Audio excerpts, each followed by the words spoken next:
Footy Tuah. That's how you're starting? Yeah. Footy Tuah.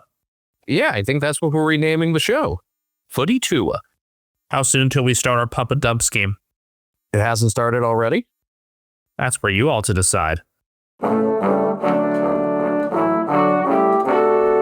and Benjamin Castle are Americans. Watching the footy. Liam Ryan saying, kick it my way, I want to jump over the pack, and here he comes! Ryan! This is Buddy Franklin!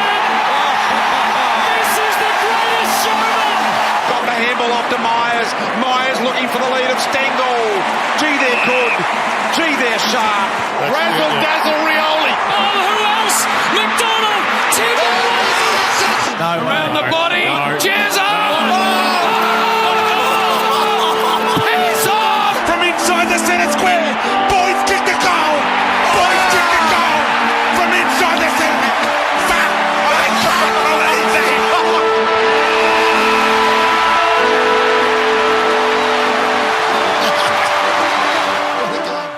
Good time of day. Fuck Marty Shergold and Taryn Thomas. Welcome to episode 223 of Americans Watching the Footy. I'm Benjamin Castle, coming to you from San Diego, California. I'm Ethan Castle, coming to you from South San Francisco, California.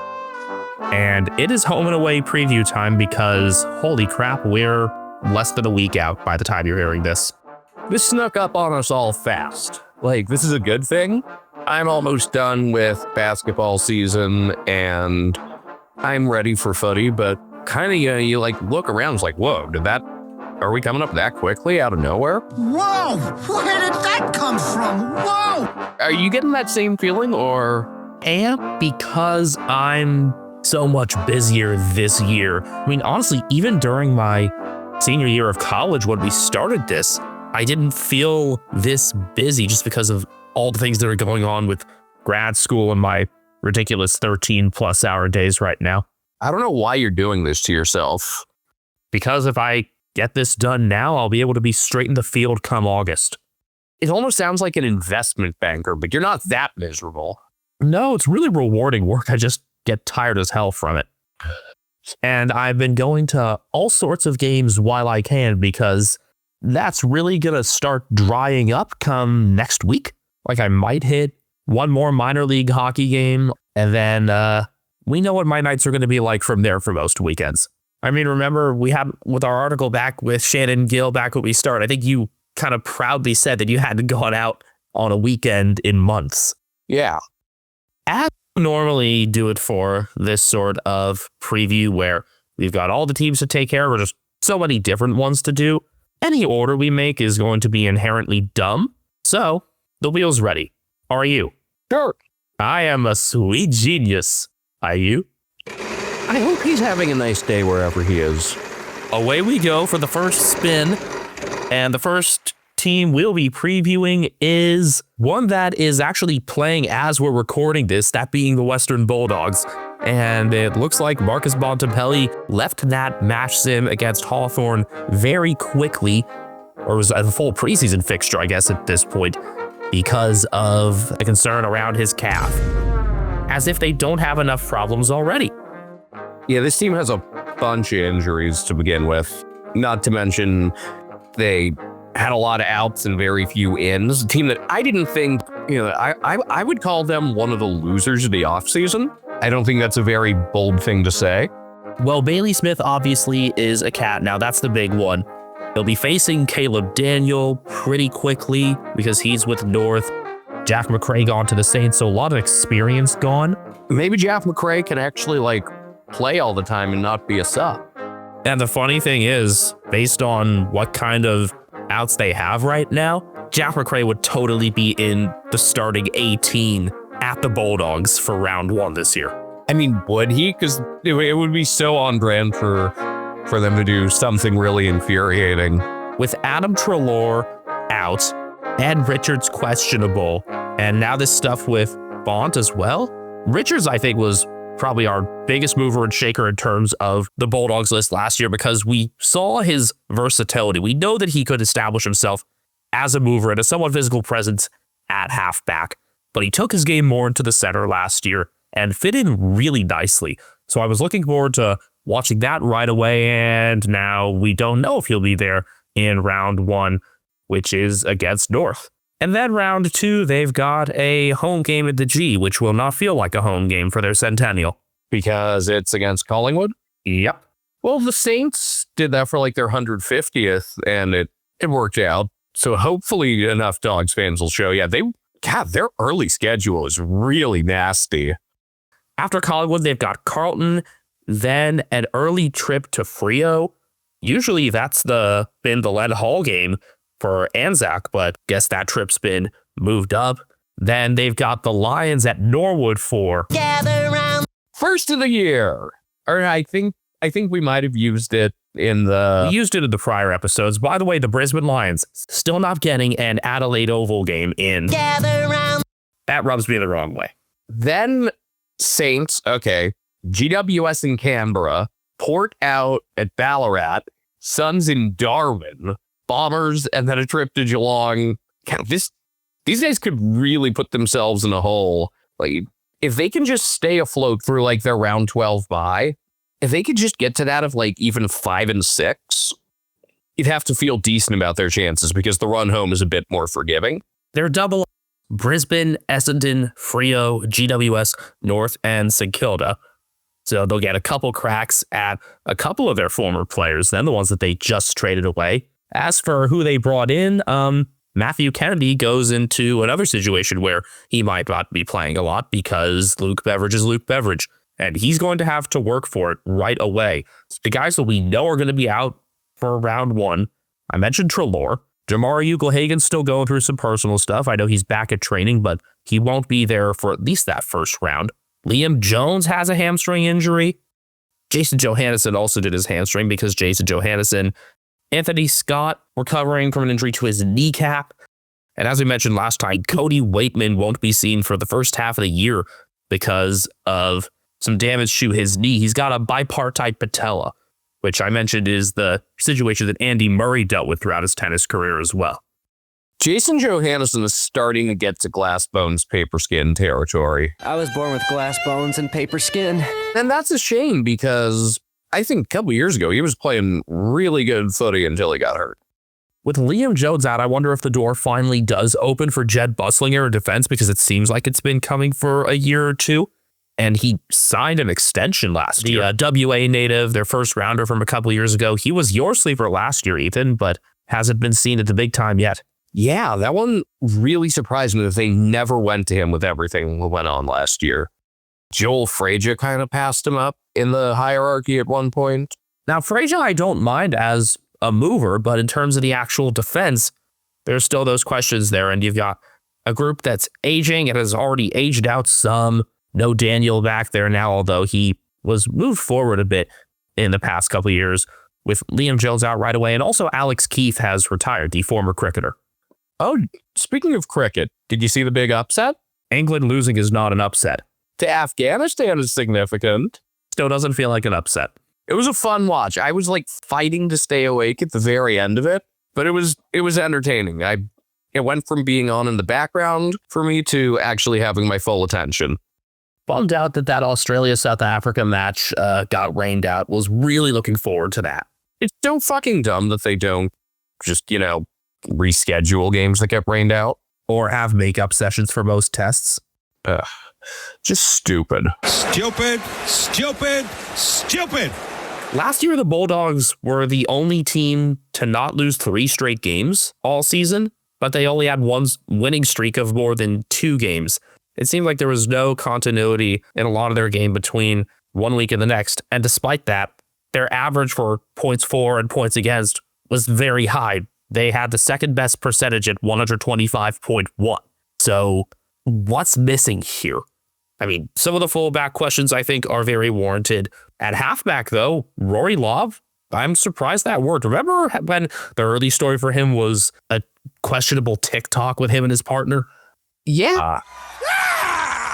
God, that was so stupid. I had forgotten about it. I really remembered it because it was in one of my notes. Lob at halfback is one thing. My sleeper last year was James O'Donnell. He got more kicks on average, but was also really poor defensively in that elimination final. And that definitely soured my reception of their defense at the end of the year because he was totally outdone by Cal Deer. Yeah, this just fits in line with their whole sequence of, personnel decisions that I don't understand. And every now and then it works. Like Joel Frazier, I have a pretty positive opinion of. A very positive opinion as of now of Sam Davidson, the mature age addition to their list, who looks like he should be in there for round one. This is a guy who, as I mentioned, is like pursuing a medical career and has to put that on hold, maybe put even his part-time studies on hold while he maybe could be slotted in for round one at forward. That's really opened up for him with Waitman out. I hate just saying that the Bulldogs are the Bulldogs, but they are. And so we expect them to be in that 5th through 8th spot again. They show us something different and then we'll believe it. Yeah, that's kind of been my thing with them for a while. They're going to keep us interested. They're going to do things that keep us talking. They're going to make some weird personnel decisions that we don't agree with.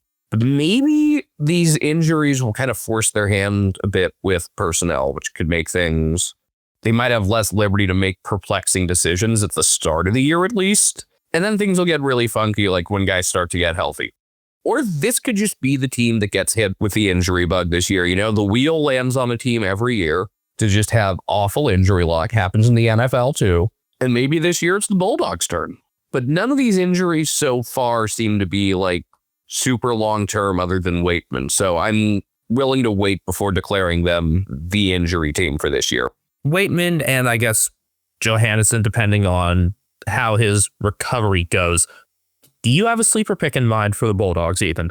Yeah, I'm actually going to go with someone that I think kind of fell down the hierarchy last year, but maybe with the Waitman injury has a chance to get back into things, and that's Arthur Jones. Unabashedly one of our favorite players, just because of who he is, and just when he pops up on the oval, he grabs your attention. He makes plays that actually do end up mattering, but we only saw him in one game last year. Do you recall which game that was? No. Closing round against the Giants. He had a goal near the end that felt like a dagger. I think he was the sub for that game. He was. So yeah, that's the type of candidate that we're looking for. Somebody who is due for a bigger role. Somebody who could elevate themselves to that next level. I'm taking a kind of more liberal definition this year, where I'm looking just for someone who's going to take a jump. Whether that be from good to great, from completely out of the picture to somewhat in the picture, someone who's going to expand or enhance their game this year. If you're going with that definition, that it's maybe not somebody who is still trying to feel out their spot, I'm still not sure what to think of Latham Vandermeer, even though he played 24 games last year. Just the fact that he was put in so many spots and had 8 goals by the end of round 12, then had this huge dry spell. He's a type that I'm going to put under the microscope this year, but maybe isn't one that I'll say, oh yeah, he's my focus player, because I'm not sure if I can count on him to take that next step. I just never expect him to be in a spot where he'll, get a consistent enough role. So that makes this a really difficult one. Vanderbilt was one of only 5 Bulldogs last year to actually play in all 24 of their games. How many were as the sub? 0, but he was subbed out 3 times. Wow. I would have been certain he had been the sub. That's actually really surprising. He averaged right around 10 disposals. Someone who averaged a little higher and only played about half the number of games and got more time near the end of the year is Lockie McNeil. And given how by halftime in this preseason game against Hawthorn, he's got 4 goals out in Launceston, I think I've got my guy. Especially with the uncertainty right now among the sort of smaller forward group, the potential crummers and half forward types with no Waitman, no Scott, no Treloar to start the year. You can see players like McNeil and Vanderveer get chances to assert themselves a bit more. I'd put Artie Jones in that group as well. And also a guy that I really liked in stretches last year, I believe he picked up a Rising Star nominee, Harvey Gallagher. Gallagher, even though he only kicked 9 goals last year, had some really cerebral plays at times. His performance in that round 24 game against the Giants stands out to me with a goal from 13 and 9 tackles. And then he was subbed out in the elimination final against Hawthorn. Bulldogs. Back to the wheel. Yeah, I think it's time we go back to the wheel then. We've gotten our first team down. Only, 17 to go. We are on to, the Bulldogs round 2 opponent. You're making me look at their schedule again. Cool. Their centennial opponent, even. Oh, Collingwood? Haha, yup. Okay. Is this year the regression to the mean year? I'm of the belief that their true talent level is somewhere in between the last 2 years. I like the additions they've made. I think, bringing in Harry Perryman to take John Noble's place is totally fine. I think Tim Membry is a great pickup who totally fits with the sort of scheme they play. And Dan Houston is just a quality player up the middle. Yeah, their preseason hit out against Richmond. We were reminded of, Dan Houston has to be watched whenever there's a set shot or anybody's marked from 50-something out because he will overlap and kick it on the run. I remember only a couple teams actually figured that out last year and stopped him from doing it. The Blues were one of them. Houston is suspended for opening round against the Giants, but he'll be there round 1 under the lights Saturday night against his old side. The suspension being something that carried over from last year? Yeah, that was that suspension for the concussion he gave to Isaac Rankin, I believe. Right. How quickly we forget. Like, actually, these things completely vanish from my memory. I'm not even kidding. Maybe it's because we see him in a different jumper Yeah, the moment I heard Dan Houston and Isaac Rankin, the first thing I'm thinking of is Rankin running too far. That happened against Collingwood, no wonder. Yeah, exactly. Those Adelaide Collingwood games have hit hard in recent years. Yeah, it's funny. I already associate Dan Houston much more with Collingwood than I do with Port. And that is a double up, by the way. Collingwood and Adelaide. We'll see that firstly in round 10 at the G. Ooh, that'll be a good one. Sir Doug Nicholls round there. I guess I should do my little thing where I look through the schedule and talk about what parts of it I think are easy and hard. Yeah, the return leg, by the way, is going to be round 23. So Collingwood's double ups are Adelaide, Brisbane, Carlton, Fremantle, Hawthorn, and Melbourne. So only one team that finished in the top 6 last year. And yet it seems pretty unforgiving in what to me registers as a sort of last dance year for a good portion of the old guard. Maybe Scott Pendlebury could go for one more after this, get the record for himself, but so much of this list is starting to age out. I'm just looking through their schedule, and man, the first 9 rounds, their 2 easiest games are probably the Bulldogs and Essendon. Yamahama. Yeah, it definitely softens up a bit towards the middle, but the last couple, there might be a bit of a soft landing towards the end, but this is, for a team that missed the 8, a pretty difficult schedule, other than, you think the Melbourne double-up could be forgiving. Point about the age profile of this list, by the way. Jamie Elliott is 32, Tom Mitchell, 31, Scott Pendlebury, 37, Steele Sidebottom, 34, Jack Crisp, 31. He, I believe, will break Jim Steins' Ironman record in all likelihood this year. Tim Membry is 30. What an addition that is. That almost seems unfair for Collingwood to get him when they're also going to have Dan McStay and Brody Majacek into that taller than average forward group there. I just love the idea of Membry playing off of Beau McCreary. I think those two will fit really well together. You see, I could see McCreary more playing off Membry and those other M's there just with his ability at ground level.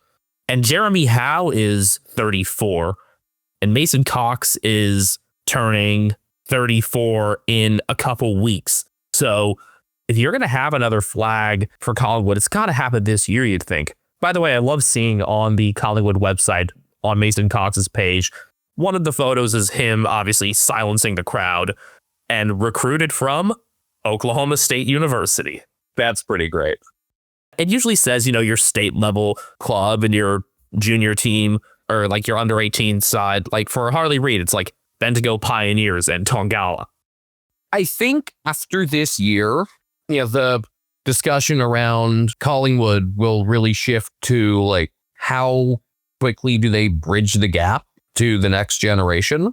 Because this list has a lot of very young and a lot of very old. And it's just like, how quickly can the younger guys take over is going to be the challenge. And that concern also when you see how they've traded away their draft picks in recent times. And I don't think it's going to feel quite Red Wings like, again, because they actually won a championship recently too. And Lockie Schultz having a good year would help a lot of things age much better. Yeah. Nobody on Collingwood had, I believe, more than 30 goals last year, that being Bobby Hill. Dang it, Bobby. But they had 13 players who scored at least 10. So they could share the wealth quite well. And remember, Brody Mychek missed a good portion of last year with his injury. Otherwise, he could have very well have been their leading goal kicker once again. But yeah, that sort of middle-aged part of the list doesn't exist nearly as much with this team as it does with others. And there's still questions about the defensive look because they still haven't figured out how to replace Nathan Murphy. That was extremely obvious last year. And when Darcy Moore had his better intercepting games, the whole team rose up with him. But there hasn't been that sort of consistency yet. You had Billy Frampton kind of swinging back and forth. I think the right spot for him, along with Jeremy Howe, remains in the back. Yeah, I think Frampton's best ability is just his knack for being able to keep an opposing star quiet. Is he a meme character at this point? Kind of, but he's actually useful. We see Frampton as a meme character more than Mason Cox because Cox has been more established in that Collingwood look. But I get that in Australia, Mason is probably still more of the meme. I really think this might be Mason's last go around.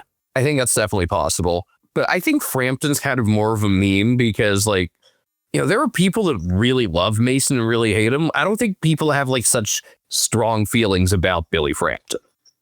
Well, those two have something very important in common. They're both premiership players. Mason questionable for opening round with a finger injury, and I think the same question applies to Tom Mitchell with the bone stress in his foot. So an opportunity is there for some of the younger guys to pop up right away. I would heavily expect this to be a year where Ed Allen starts to prove his worth because he only got into 2 games last year and still really impressed me in that time. And yet I didn't want to make him my sleeper pick. I almost thought of it as too obvious a selection. So is he your sleeper pick? No, I think actually the guy that I went with might not have played a game last year. And that's Jacob Ryan. Ooh, good pick. He also he looks like a Collingwood player. You said that about Harry DiMattia last year as well. I think he was yours for 2024. So Jacob Ryan also looks like he could fit with Hawthorne, though. What if you gave him a thin headband, though? It's just doesn't have that right feel. Here's to Curly. Jacob Ryan has a total of 5 AFL disposals. He debuted in 2023, round 23 against the Brisbane Lions in that loss at Marvel. Did his hamstring and hasn't been seen at the AFL level since, but I really like his work on the halfback flank. He's definitely a mover rather than an interceptor, but he's gotten good reviews during the preseason camp, and I think there's just going to be an opportunity for him, and it's a less obvious one than Ed Allen. I just don't know if there's really a spot for him. I think with injuries, he will get an opportunity, and I'd rather have a faster type there to be able to come in if, say, Maynard can't go or Perryman is having trouble. I just think, but having Houston and Perryman makes a guy like him less imperative, I guess. I don't know. I just felt really strongly about Ryan last year and want to be proven right, but you could consider Ed Allen kind of our collective second option too. Who are you going with? I'm going with Tao Jaff. There we go. Hopefully he can stay out of injury trouble, unlike his brother. I'm betting on the upside. I think that with the athletic ability there, they're going to be more inclined to give him a chance than some of these other guys. And it's funny because we're looking at guys who are kind of similar in terms of the position group. I just felt like Allen was, again, too obvious, but he was my first idea. If you're looking for someone on the taller side to like, I mean, go for the guy who sounds like a detective in a SpongeBob movie, Reef McGinnis, who, did sign on for another year. So there's clearly something they see in him. You did great work with that AI image, by the way. Got absolutely no traction whatsoever, but if he plays this year, I'm going to have to post that again. You see, I like the immediate look of this Collingwood list, their best list. Just knowing that there's a decent fall off in terms of age and experience so quickly is what makes me question a lot. And I'm disappointed that we won't be able to see Harvey Harrison for a good bit as well, because he did his ACL last year. I like the flashes that I saw from Harrison. I think it might have been the first game against Carlton last year where Harrison was able to tap the ball ahead out of the ruck to set up Nick Dacos's game winner. I think when you talk about this list, I think you're just a couple of injuries away from things falling apart really quickly. And I don't know if they have the depth really to withstand some of this. It's a question that's, I guess, kind of similar to what we were talking about with the Bulldogs. At the same time, though, I think we trust the makeup of this Collingwood staff a lot more. So 2 Victorian teams down. For Team 3, we are going elsewhere. Oh, we're actually going to the other bar team. We're going to Port. This has been a juicy start. Wow. We didn't even mention who went the other way in that Collingwood and Port deal. Do you remember? Joe Richards? Yeah. Upstart campaign, getting into things very quickly as a mature ager, and requested and got out just as quickly. That was a trade with Hit It Hutto. 13! Moving parts. And Richards is one of the more forgettable ones, I guess, alongside Rat himself. Rory Atkins. Oh. Port, I think the lack of depth has already become an issue. They're overloaded in the midfield, but the key spots, what? Yeah, between Charlie Dixon retiring, obviously that was, it was time. But Todd Marshall rupturing his Achilles, and then key defender outside of Alir, it's a motherfucking down ham a fucking sandwich. Especially when Brandon Zirk Thatcher is not expected to be ready to start the year. And Asava Radagolea is Asava Radagolea, and he might be ready to go, but fullback Asava, we know what happens. There will be some moments where he'll shut down guys. He also might give away 70 free kicks, maybe more. And then he'll have that little goal line thing. I mean, he can have the goal line thing on either end. And I was actually thinking, I just don't trust him enough with his ability to kick for goal. But I wonder if they end up trying him further forward. Would you try that, though, over the likes of Ivan Soldo, who is there with ruck forward ability, because the Saints decided, we're not going to risk things? No, I would probably still go with Soldo, but I'm just thinking there's an opportunity there that maybe they'll try. I could see it as an in-game adjustment at least, but if I'm going with list makeup for a game, then I would be much more inclined to give Soldo that opportunity, or bring in Joe Barry, pick number 14, to try and do the job right away and prove himself. You also have Jeremy Finlayson have his redemption now. I mean, there are options there. It's just none of them really get you all that excited. Of course, last year, Port made it to another prelim because that's what they do. Now for this year, no matter what happens, it'll be the last under Ken Hinckley. We've talked about coaching succession plans already. You wonder, how do they assess the value of this year if the succession is already known? Is Hinckley going to be even more driven, or will things just peter out quickly and maybe they'll give Carr the reins early?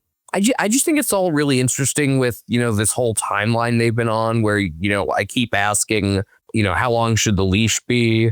And I think this just, as I think I said during our most recent episode, I think this kind of just will set the timeline back. Like, Carr will have more time than Hinckley, but I would think he will have less of a leash than your typical new coach.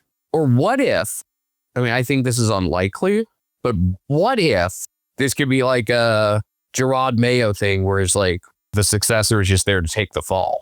Or a Jim Boeheim thing where it ends up getting walked back. I don't know. I the more I think about it, the less likely that is. I think this is a sincere endeavor, but maybe this thing is just like, a complete disaster and things don't last very long with Carr. I don't know. And I'm not saying this to, write the guy off immediately. Maybe he'll be better. I'm just exploring all these potential scenarios. Another I forgot, by the way, in the mix at forward, which I totally expect to see this year, is Port Adelaide's second pick in the draft, Jack Whitlock. So the young options are there, and I hope Hinckley is willing to try out different options, knowing that he has nothing to lose at this point. Defense, though, it feels like Alir is going to be carrying more of a burden as a key defender than any other player in the league this entire year. If Port succeed, it's probably going to be a combination of a very high number of triple-digit scoring games and all-Australian play week in and week out from Alir. With how thin they are on the backfield, I don't expect that sort of close game luck to be on their side, as it was last year. I think there's room for someone defensively to step up. I'm really curious where and how they're going to deploy Lukosius. I think the biggest concern that we haven't discussed yet is the fact that Zach Butters has been ruled out of round 1. Arthroscopic procedure on his knee. Now, you still really like having the horny one. Here he is again, the horny one. And Connor Rosie. Maybe this is where, Ollie Wines could start the season well, because last year he was so quiet most of the year. I think it'll need more attention on Willem Drew right away. Maybe they'll remember how to spell his name on Brownlow night this year. How do they spell it? Drue. I don't know how you messed that up. Right, they actually have a pretty soft landing start the year, considering that they do have Richmond, Essendon, St. Kilda. I guess the stretch right before and after the bye is where things get a little tricky, but I don't really see any sort of stretch of more than 3 weeks on this schedule. Actually, I guess if we're counting Road Showdown as tougher, rounds 19 to 22, but I think generally this schedule is a bit more spread out. Like, I don't see too many parts of this thing where it's like, wow, this should be like, a 6-week stretch that's just an absolute gauntlet. And Port's double-ups this year, other than Adelaide, are Carlton, Freo, Geelong, Hawthorn, and Sydney. So, not too many overbearing stretches, but not anything particularly easy either. I almost want to jokingly pick Rory Atkins as a sleeper just because, but I'm not going to, although I'm legitimately struggling with this one. I feel like it's very clear which of the younger players are going to continue to be rising up. I liked Jackson Mead last year, getting that half-forward job, tended to look toward the inside of the oval quite well. So a little bit of Will Lawrence near the end of last year, and obviously Jace Burgoyne is ready to take things to an extremely high level. Was also very impressed with Logan Evans moving the ball. It's, again, the pure defense that makes me question a lot. Fuck it, I'm going to go with Ollie Lord, because there's room for a tall forward to make something happen with the Todd Marshall injury, so he's going to be my pick. That's someone that we still hadn't mentioned as well. I think just once he had his injury last year, we took our mind off him too. So yeah, there are so many options there between Lord, Soldo, Joe Barry, Jack Whitlock, that there's no excuse for Port to not find something that works. I'm also thinking about the ways in which they're going to have to replace Dan Houston. This is a 2-time reigning All-Australian for a reason. Kane Farrell isn't going to be able to do enough of that on his own. Houston is the better mover, the more accurate kick between them. And if it's going to fall on anyone to fill that role, firstly, I don't want it to be Burgoyne, because I don't want him to be cast in that role. I think it would limit his opportunities too much, especially going center wing and toward the forward 50. So if there's a guy who I think might be up for it, it would be Josh Sin, based on what I saw from him in his AFL time last year, as well as his consistent moving role in the Sandful. I liked Sin during that game at Geelong. Sin actually only played 6 games last year, so I liked the pick even more for this reason. He did feature in their semifinal and prelim and garnered 11 touches in both of those. That Geelong game was his first of the season last year, where he had 16 disposals and was important in the rebound game, and that's the type of thing that you need to replace in the aggregate with Dan Houston no longer there. I also want to give a quick mention to, even though he's questionable for the start of the year, how good it's going to be to have Sam Powell-Pepper back, because he's exciting and fun, and there was definitely something missing with him out last year. Even though the team did pretty darn well for themselves, there's like a fun factor to watching him play that I definitely missed. Powell-Pepper, Drew, and Horton-Francis, those are just three players that I have liked for the first time watching them, and Horton-Francis is an obvious one toward whom people gravitate. But I don't think many first-time watchers would like have Powell-Pepper or Drew stick with them as much as they did for particularly me. Those are types of players, though, that I would totally point out to American football fans for the style that they play. You know, Benjamin, 78% of our listeners are between 18 and 35 years old, so they probably want to start a podcast like we did. How did you know that number, Ethan? Thanks to the analytics we have for Spotify for Podcasters. Formerly known as Anchor, sorry Frio fans, Spotify for Podcasters has tools that allow you to record and edit your podcast from your phone or your computer. No fancy software needed. It's so easy you can edit it while drunk. And Spotify for Podcasters doesn't just allow you to upload to Spotify, you can also distribute your podcast on platforms like Apple, Stitcher, and more, just like we do. Best of all, it's completely free. Not only is it free, you can even make money from listener support or ad revenue. Hint, hint. Download the Spotify for Podcasters app or go to podcasters.spotify.com to get started today. And welcome back to episode 223 of America's Watching the Footy as we go through our team-by-team home and away previews. I am Benjamin Castle. You can find me on Twitter at BenjaminHK01, talking about some of my experiences in San Diego. I'm really enjoying living here. You can find me on Twitter at Castle Media. That's Castle with a K. I don't know how many more times we need to say that at this point. Oh, it's amazing. Like, you know, you make a reservation for something and you'll say with a K and they'll put it down with a fucking C. Maybe they just think we're related to a former USC backup quarterback.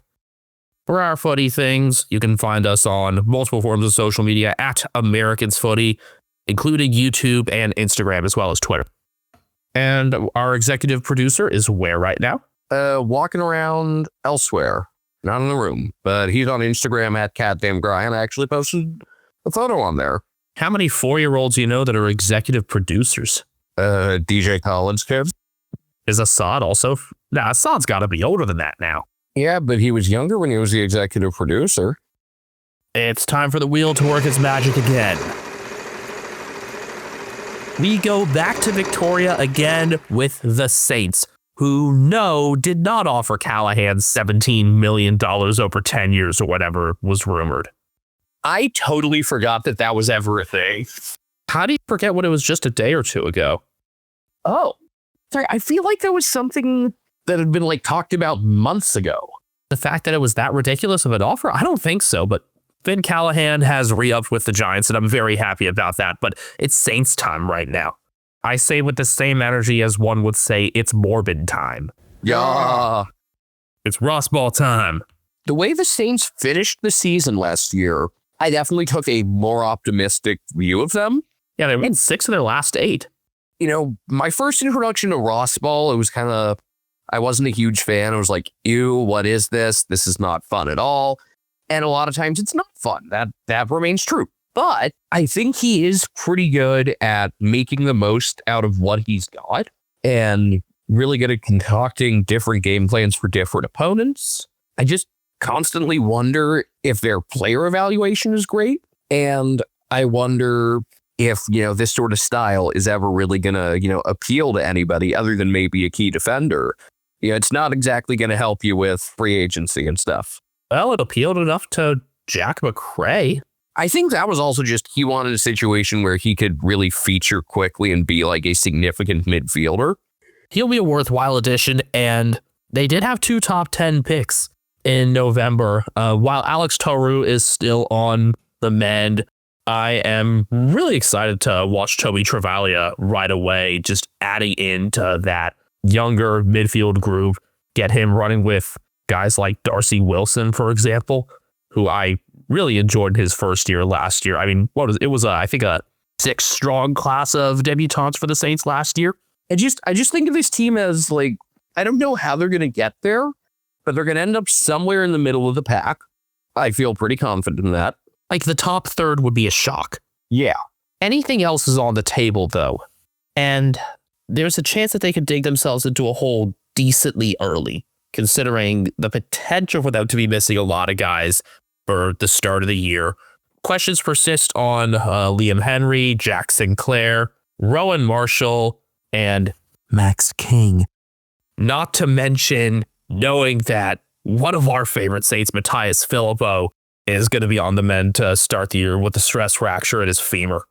The early schedule is not forgiving. Aside from playing Richmond round 3, at Adelaide, Geelong, who they've played stupidly well with Marvel the last couple times, though. Now, I'm curious, will that keep up, or will they be more of a pain to play the second time around down the highway, or just playing them at Marvel first take that away? I don't know. I mean, they gave Geelong a good fight last year at Cardinia Park, too. That was also round 1, and round 1 is just weird. Then at Port, then they stay in South Australia for Gather Round, where they'll be back at Norwood, this time to face GWS. That is a very good Norwood game right there. And that was a good battle last year with a key James Peatling moment. Then they've got 3 straight games at Marvel, Bulldogs, Lions, Dockers, and then Carlton at the G. And then they go out to Perth round 10 for the Eagles. Like, even that's not an easy trip. I think they do have a more forgiving stretch towards the end of the season, rounds 20 through 23. Melbourne, North, Richmond, Essendon. They do not have to leave Victoria from round 17 through 23.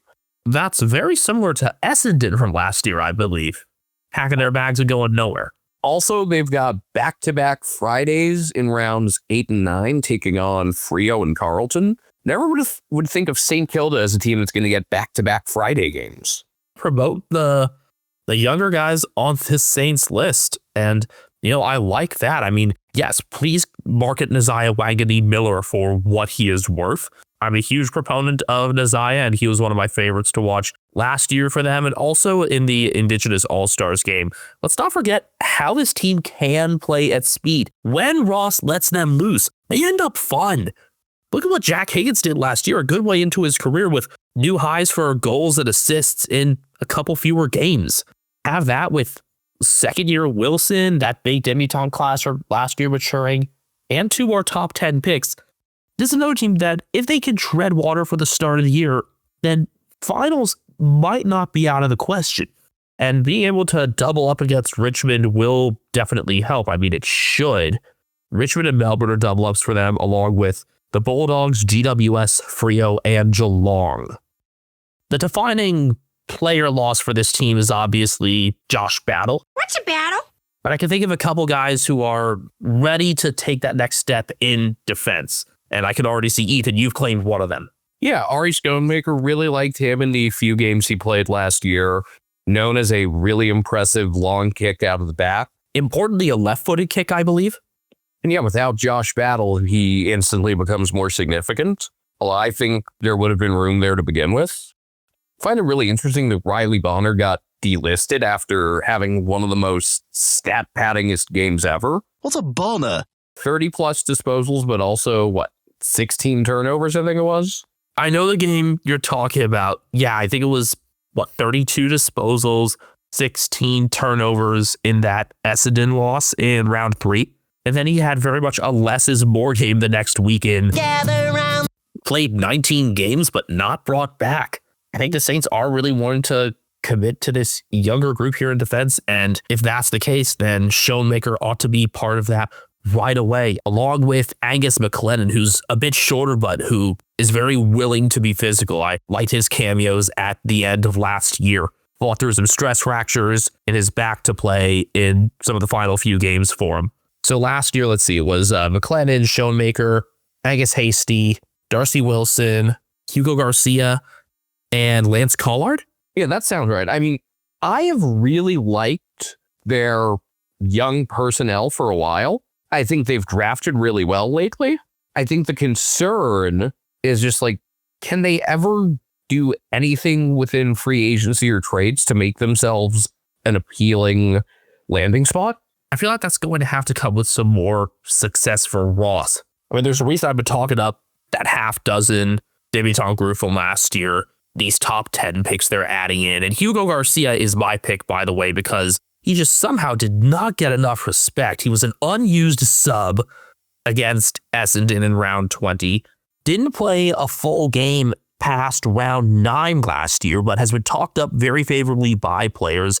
A really physical player, not a big one, but willing to get into the scraps. And it's support not just for Jack Steele there in the middle, who's going to be going past his prime soon.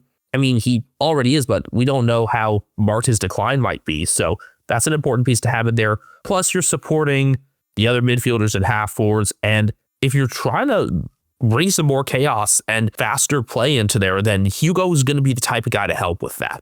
It's just, can Ross get out of his own head a bit and let the kids play more freely for often enough?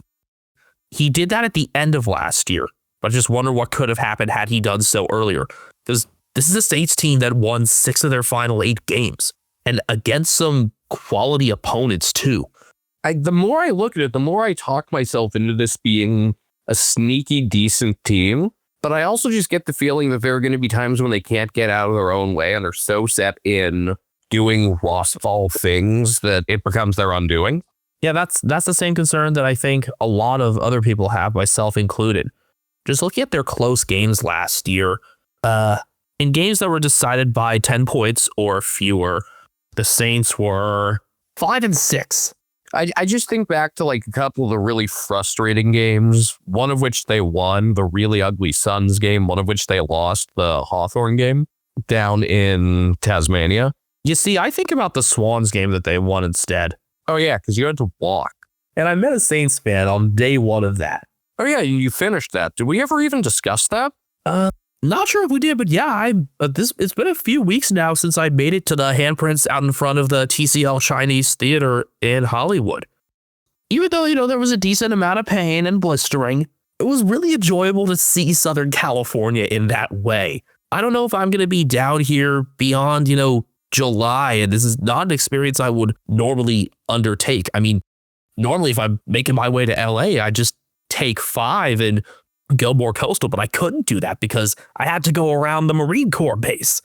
So instead, that took me into Riverside County, into some of the suburbia there, and into Orange County as well, and just places I wouldn't normally think about being.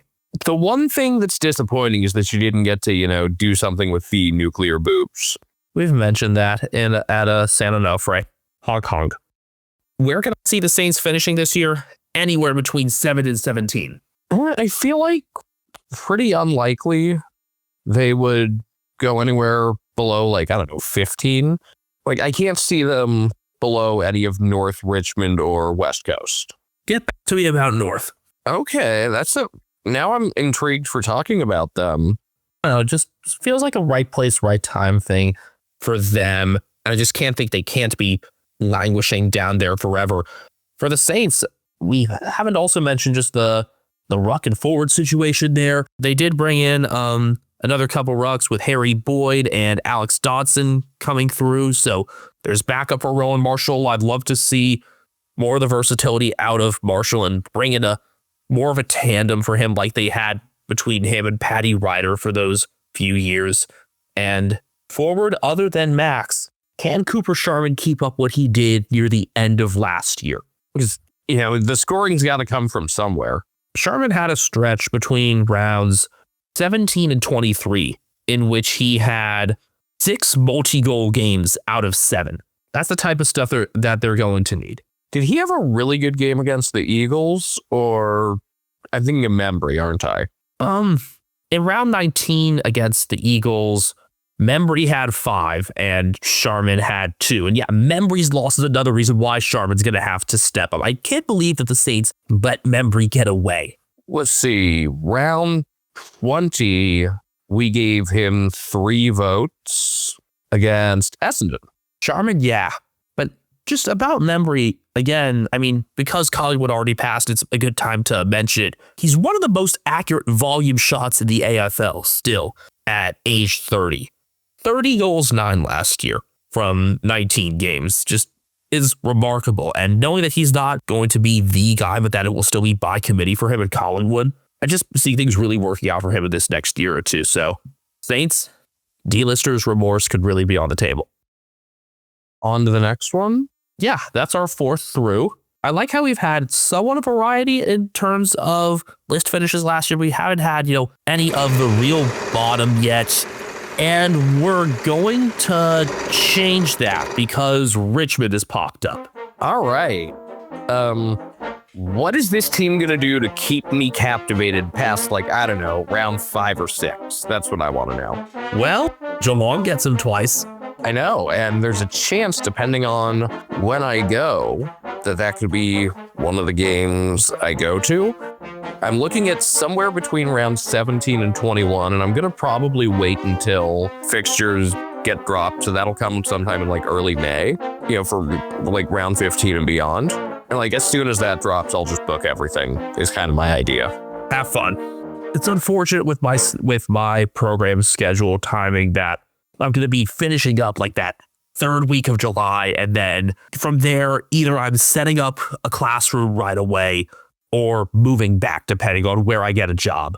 I think my own Australia travels will have to wait for a couple years, but when that happens, I'd love to do it with you, Ethan. Yeah, this will probably not be my only time.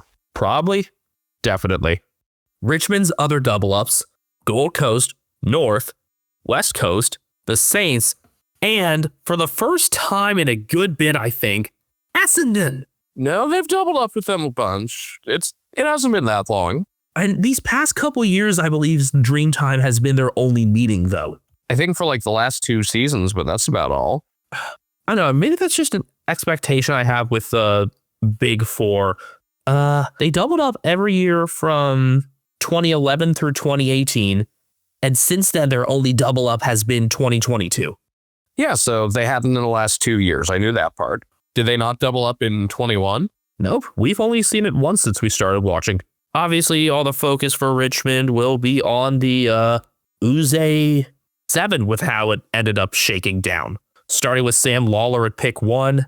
The others in there, Josh Smiley, Taj Houghton, Jonty Fall, easily the best name in the bunch, Luke Traynor, Harry Armstrong, and Thomas Sims.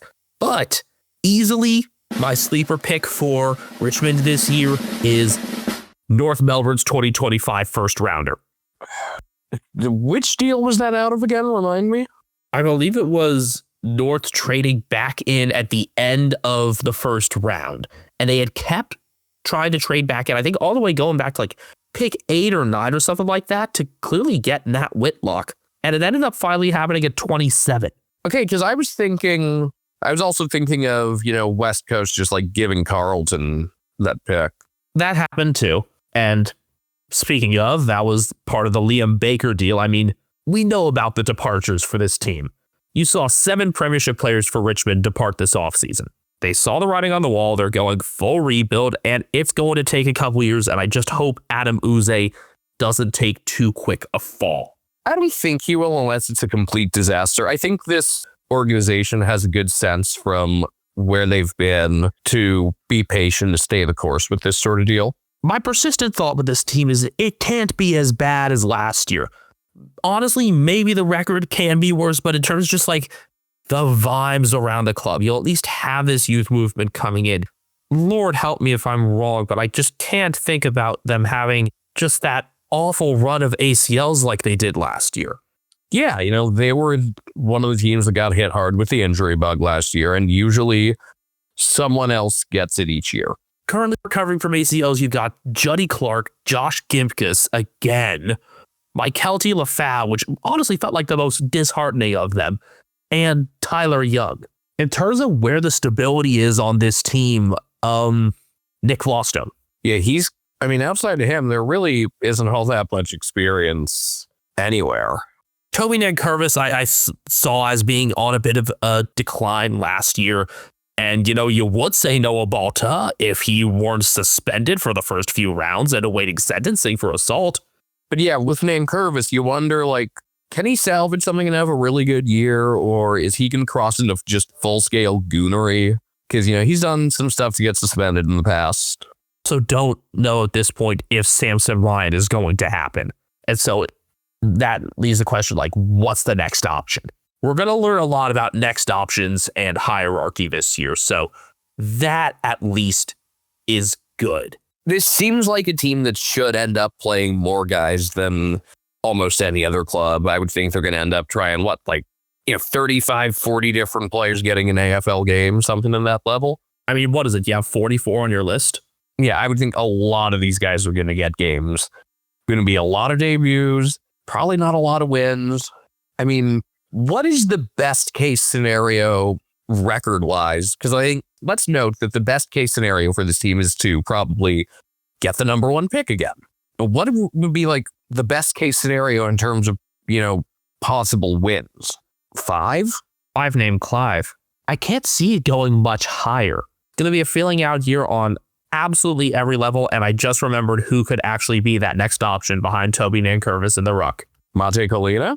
Maybe if he's finally healthy. How about a guy who's described on Wikipedia as a sportsman? Who? Former UC Riverside Highlander Ollie Hayes Brown. So another former basketballer. It literally says on their website, recruited from basketball. Seriously, it doesn't say from UC Riverside. It just says from basketball. It doesn't say UC Riverside. It doesn't say Perth Wildcats. It just says basketball. Basketball, gimme the ball because I'm gonna dunk it! That's pretty funny. Wait, he's my age? He looks so much older. He's 24. He looks a lot older. But yeah, I've actually seen Ollie Hayes Brown's school play once already this year, and I plan to a second time at their place in Riverside. I'm sorry, I like the idea of when you said his school play. I'd like to imagine seeing him in a school theatrical production. That too.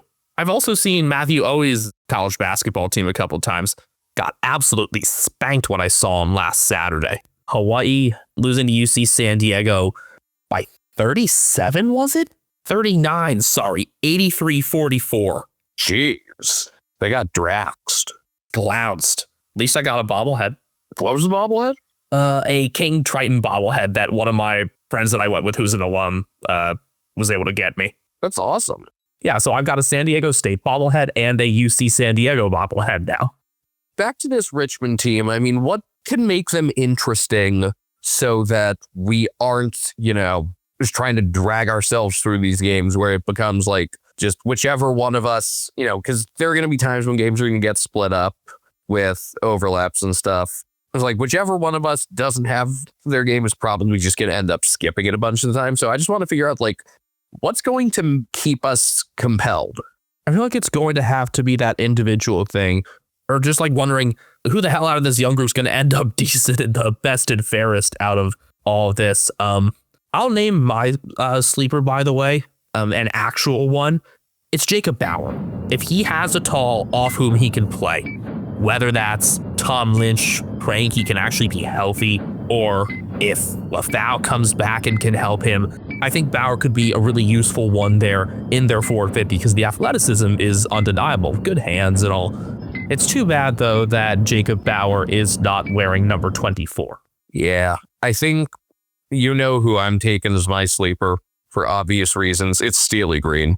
The former sailor, named after Steely Dan, survived a lightning strike, and another one of those fun, smaller forward types. 24, by the way, is taken by Taj Houghton. Bauer actually hasn't changed his number. He's still 43. I respect guys who just stick with the number they were given. There are some shifts, though, this year. It's going to be weird. You see a number 7 out there, it's just got to remember, oh, wait, no, that's not Liam Baker. That's Ryan Mansell. Yeah, that's going to take some getting used to. On the topic of Mansell, it makes me just think about the forward half play. And I hope that it feels like a team where there ought to be chaos in there because you've got this younger group, this faster group there. I mean, you've still got Morris Rioli Jr. and things. And he actually took number 17 now to honor his family. So let's get a full year out of Morris, please. I think this could be a chance for him to really assert himself at a higher level also. Maybe actually get a healthy Josh Gibkiss at some point. That would be cool. One can only hope. In the midfield, limited appearances last year, really limited for Kane McAuliffe, but I remember he stood out in a couple sub roles. I think one of them might have been back home in South Australia. Yeah, I want to say their win at Adelaide. That sounds right, because they beat Adelaide at their place again last year. It must have been that, because it was 7 touches and a tackle as a sub there. I remember it sticking out to me in a game that was otherwise not that memorable, other than the fact that Richmond fucking won it. I remember it being a Thursday night game. One of the worst scheduling bits of the year, I'd say then. It was compelling. It just wasn't a game with much in the way of implications for anything. We know that there are these bit part guys that will have more opportunities this year. Who can seize them? That's what I'm looking for going into the season, because I think the focus is going to be on those draft picks more. So who out of the guys who were already there on the list, but, had fewer than 10 games experience last year, who can help fill out that middle portion of the list? Looking at the schedule, I don't see any stretches that are that nasty, because, they do have a pretty soft schedule as it goes. The stretch right before and after the bye, it's probably the toughest. At GWS, home against the Swans, Bulldogs, Crows, but it's at the G, at Geelong. I don't think outside the opening match in round 1 and Dreamtime, we're going to be seeing a whole lot of these guys in prime time, although they do have a Thursday game. Is that the Anzac Eve? That would have to be, right? Against Melbourne? Yeah. So is Anzac Day a Friday this year? Yeah. I guess the most interesting thing about this team throughout the year will be, can they keep the polished turd? And I would say if we had to do odds, the most likely player to win the polished turd, I would have to go Harry Sheezel. Especially with George Wardlaw out to start the year, that's a very strong candidate. I would say Sheezel, and then would it be Flostone? Actually, I kind of like the idea of Tim Taranto. If it can get a healthy run, yeah. Because remember, last year's winner was Daniel Rioli. Again, I just want to try to find a way to be interested in this team throughout the entire season. We got that a couple years ago for West Coast enough, I think. But I'm also saying that as an Eagles member. Oh, I hardly watched those teams. That's on you. And as we wrap up this episode, we talked about them a couple times in relation to Richmond. We are finishing with the Adelaide Crows. Oh boy. It's funny. This is a team that a lot of people look at and they're thinking, hey, maybe, this is a year they break out. I think there are a whole bunch of teams where coaches are on the hot seat, and I don't know if any seat is hotter than that of Matthew Nicks. I do think this is a team that actually had a pretty solid offseason, bringing in Isaac Cumming, Alex Neil-Boland, and James Peatling. Also Sid Draper with the 4th overall pick. Really not much in the way of major losses. I don't know. There's something that makes me hesitant about this team. And I think it's that I don't really see like a lockdown defender. I see a lot of good ball moving defenders. I think Josh Worrell is one of the most underrated players out there. I just don't know who's going to be the shutdown guy. Might it have to be Worrell himself? Is it Max Michelini?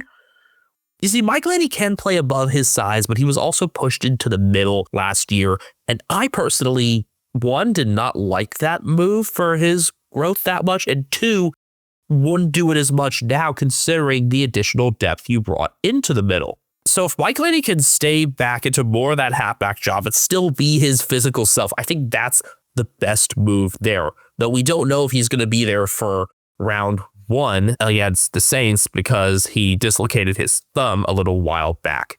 We also know that they were going to be without Brody Smith for that first game because of the suspension for match sim against Port. And their backup ruck option, Kieran Strawn, is out for the year with a foot injury. So they brought in former Swans ruck Lachlan McAndrew to fill out those ranks after a very impressive summer. So I hope they keep the leash short on Riley O'Brien. And from there, I just want to see how this new midfield balance works. And when Michelini is in there, does he get put in there or not? I also just want to know, who's going to be the guy in the midfield. I think I'm very confident in Riley Thilthorpe being the guy up front, along with Isaac Rankin, but I don't know who in the midfield is really going to be, who can really take charge and, be out there against, like the Marcus Bonampellis of the world. Well, Riley Philthorpe is a good candidate to be the guy up front. Don't forget also that they still got Tex and Darcy Fogarty, another very accurate kick. Oh, no, I like this. Who in the midfield is going to do the heavy lifting against like a Marcus Bonampelli? Who in the back is going to do the heavy lifting? I mean, maybe James Borlase takes the next step. Daniel Curtin is now listed as a forward. I like Nick Murray, even though I don't think he's great. I think he's solid. Also, he's now wearing number 9, which is going to take a lot of getting used to. Yeah, he and Maurice Sloan got pretty close during their respective rehab periods. That's where that came from. I know some people are thinking that would go to Jake Saligo, who might be that midfield candidate we're looking for. I don't know if Saligo's able to take that next step to be able to go up against Bont. Going up against Bont is just about as tough a task out there. And that's just one example. It could be going up against Tom Green and Stephen Canelio. It could be going up against Tuke Miller and Matt Rowell. I think James Peatling is signed up to be more of an in-the-guts player, and thank goodness he ought to be getting consistent time there because he should never have been a sub to begin with. You start Peatling in the middle and then let him rove because his footy instincts are super high. Also, despite the fact that they double up with both North and West Coast, the rest of it's pretty difficult. Obviously, you see Port twice, but Collingwood, Hawthorn, and the Suns, and man, rounds 4 through 14, they're going to need to take care of business at home because this part of the schedule is an absolute bitch. At Gold Coast, host Geelong for gather round. Then a more normal home game against GWS. At Freo, Anzac Knight. Carlton at home. Road showdown. At Collingwood. Okay, then you get to host the Eagles. But then at Sydney, home against the Lions. And then play the Hawks in Tasmania for Friday night footy from Tasmania. I know that's something you've talked about a couple times, but that is a really nasty stretch. I mean, Friday night winter footy in Tasmania. Get used to it. And the last time those two teams played out there, the last couple times it's been thrillers. So I'm down for it's just going to be very different being, a nighttime setting for that. I see so many midfield role players on this team, and for them to not just stay the course but improve, I feel like it's going to have to be Saligo. And right now I can't say that I have complete confidence in that. I really want to, though. From midfield to half forward, Ben Keys really stepped up as a leader last year. And when they had their best moments, I think about, for example, their Marvel wins against Carlton and Essendon in tight games. Keys tended to be involved in the bigger moments. Consistency from him and Rochelle can go a long way. And Isaac Rankin, I swear, he played one more game last year. I would have had him in my All-Australian 22. So here's the thing. I think this is a team that has, that can build up good long chains of kicks, like with both Jordan Dawson and Lachlan Shull, who I forgot how much I enjoyed watching last year. I just don't know if they've got the guys that can take on, the big time challenges physically. Defensively, Murray and Worrell are going to have to do that. Again, Borlase if he takes that next step. But I just think this is a team that really is going to need to rely more on spacing than they are winning physical contests. Because if you take advantage of the kicking accuracy of guys like Dawson and Scholl, and then you get Rankin into open space, you can do some pretty impressive stuff. Dawson's leadership will be crucial there, and as they're looking to shape the midfield into taking that sort of space, that's where I think the experience of Alex Neil-Bowen can really come in handy. I have talked up Neil-Bowen for, 3 years now since we've been doing this show as just the perfect next guy up, and he'll still have that role in Adelaide, just more magnified because there's no Petrarca or Oliver swallowing people's attention. He still won't be the main guy in there. He's already played a decade. I just don't know if they're going to deploy the pieces the way they need to, because I think the best thing for this team might just be to try to play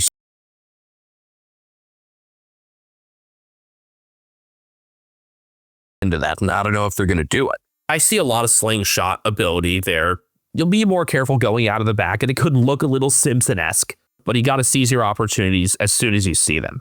And the best type of game for this team, I think, is going to have to be a high-scoring one. They have the forward ability, tall and small, to do that part of it if Coach Nix lets them. Also, sad that they only play Essendon once because those games were so fun last year. Those were both 2-point road wins, I think. I think Essendon's win might have been by 3, but it was the Sam Draper pulling the ball in game and then Ben Keys to the rescue. But yeah, they play in round 2 and that's it. And that's really unfortunate because I want to see these guys play multiple times. And what is their crack at Carlton? They host the Blues round 8, and that's it. Yeah. I think by the time the Crows are hosting the Giants on Easter Saturday, we'll have a pretty clear idea of how this year is going to go for them. I don't think we necessarily will because opening with the Saints is funky, then at Essendon, home against North, at Gold Coast, and then hosting the Cats for, I think is actually... I think we could see their ceiling by then. Their floor, I'm not so sure. I don't think we'll have a real referendum on them until, I don't know, around like 9-ish when they have the first showdown. I think that moment right there will be the first time Nix's job is in peril during the season. Now, what I do like is that I think across the footy world, there's a good bit more attention on this team than there's been in a while, which is good because there should be discussion about the non-Victorian teams, and this is a really interesting one.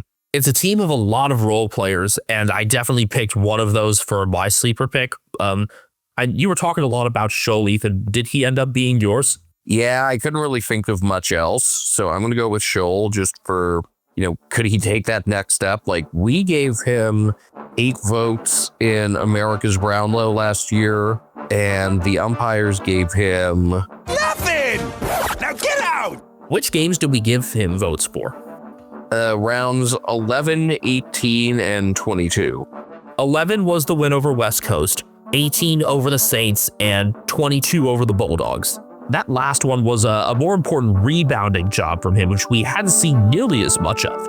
I think there are a lot of younger guys, though, that you could go for as a sleeper pick. Could Billy Dowling take that next step in the midfield and half forward range? Because I liked what I saw in far too limited time from last year. He only got 9 games, which felt completely inadequate. When he got in there, he averaged 17 touches. But yeah, I'm going with Scholl because I think he could take the next step to a level of maybe actually getting some votes from the umpires. If you're picking like someone other than Dawson or Rankin to get double-digit Brownlow votes this year, whether it be the umpires Brownlow or America's Brownlow, I like him to be that guy. Dowling, I wanted to make sure I mentioned, even though he's not the guy I picked. I was going back and forth between Zach Taylor and Hugh Bond. And while I think Taylor might end up getting more games, I'm more intrigued by Bond because of his tagging ability. So I'm going to go with Bond. I'm not sure if there's anyone else who could totally supplant him as a tagger because I don't want to see Pete Ling locked into that role, although he's capable of it. I remember Bond early on doing some pretty nice tag jobs against St Kilda and Essendon. I think he might have been matched up against one of the Jacks right away because, I mean, it's St Kilda. He was tested against Merritt, but he grew pretty quickly. And the quick growth from him in just 7 games really encourages me. So I hope that they give Bond more opportunities. And had Riley Philthorpe not taken number 7, you know what I'm thinking. And with that, we've gone through 6 out of 18. It feels really good to be talking footy like this again. I still feel like I need to jog my memory at times on some stuff from last year, but I am excited to get back into this rhythm. I missed footy, and I missed yelling about it, and this should be, I don't know, I guess the main takeaway is yay footy. Footy Tuah. The conversation can continue at Americans Footy on Twitter and YouTube and Instagram. I'm at BenjaminHK01 on Twitter. I'm at Castle Media. Brian Harambe is sleeping right next to me and is on Instagram at Cat Named Brian. Talented cat sleeping and on Instagram? Yeah. I mean, I'm a social media manager, but... You didn't need to tell him that.